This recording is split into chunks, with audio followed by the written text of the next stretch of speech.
Pada penghujung 1970 hingga Januari 1971, satu malapetaka besar telah berlaku di seluruh negara. Banjir atau bah besar telah menenggelamkan hampir seluruh semenanjung Malaysia.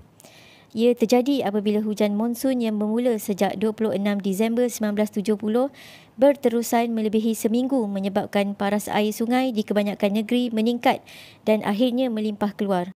Darurat bencana akhirnya dikeluarkan pada 5 hari bulan Januari 1971 oleh satu sidang kabinet tergempar dan diumumkan oleh Perdana Menteri Malaysia Yang Amat Berhormat Tun Abdul Razak bin Husin.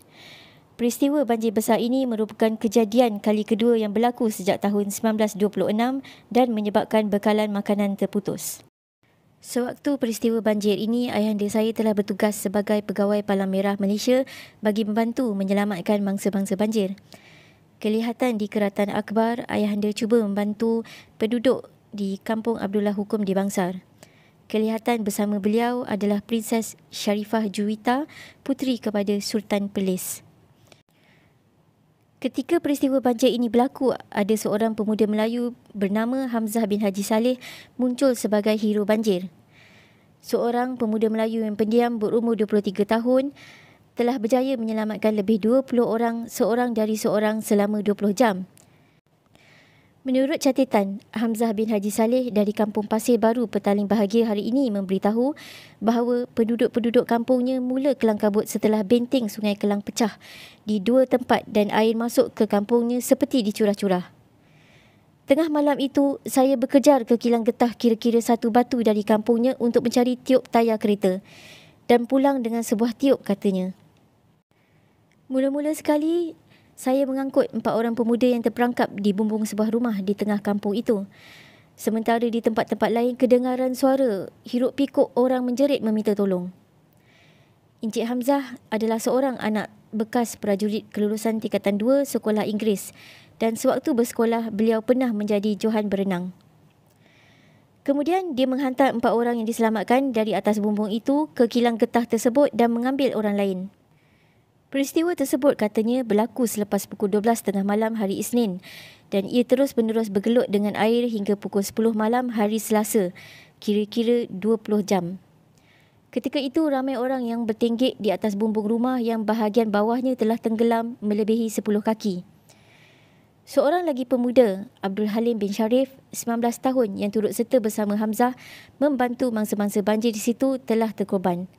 Setelah menyelamatkan berpuluh-puluh orang yang terperangkap di dalam air, Abdul Halim mungkin kerana terlalu letih dan arus terlalu kuat telah tenggelam ketika cuba menyelamatkan orang lain. Seorang lagi penduduk yang turut membantu orang kampung di situ menceritakan bahawa dia hanya dapat menolong beberapa orang sahaja. Saya terpaksa berhenti selepas beberapa jam kerana kesejukan. Mendengar jerit-pekik orang meminta tolong pada malam sehingga ke pagi di kampung kami sungguh tidak dapat saya lupakan, katanya lagi. Penduduk kampung memberitahu berita harian mereka merasa kagum dengan peranan Hamzah menolong orang ramai. Dia tidak berhenti-henti dari tengah malam hingga pagi, tengah hari, petang dan sehingga malam menolong orang. Presiden Persatuan Bekas Prajurit Selangor, Tan Sri Haji Mubin Shepherd, turut memuji jasa Hamzah yang cemerlang itu.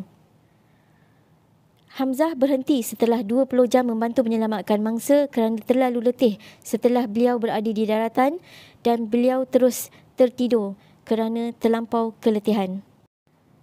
Turut berjasa ketika dalam peristiwa banjir ini adalah ayahanda saya bersama 3 orang lagi telah tercatat di Keratan Akhbar The Sunday Times 10 Januari 1971 yang bertajuk Well Done for Who Place Duty Above Self.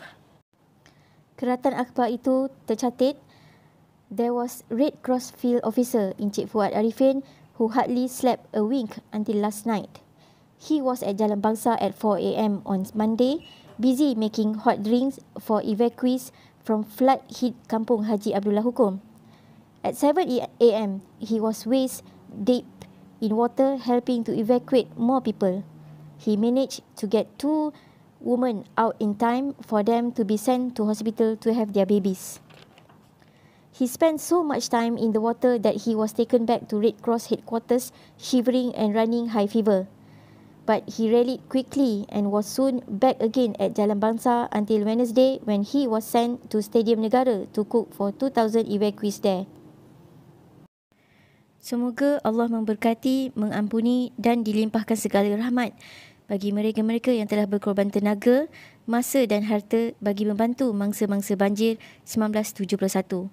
Serta semoga Allah mengampuni segala dosa dan menempatkan roh-roh mereka yang terkorban pada peristiwa banjir besar pada tahun 1971 ini di kalangan hamba-hambanya yang soleh. Amin, amin ya Rabb.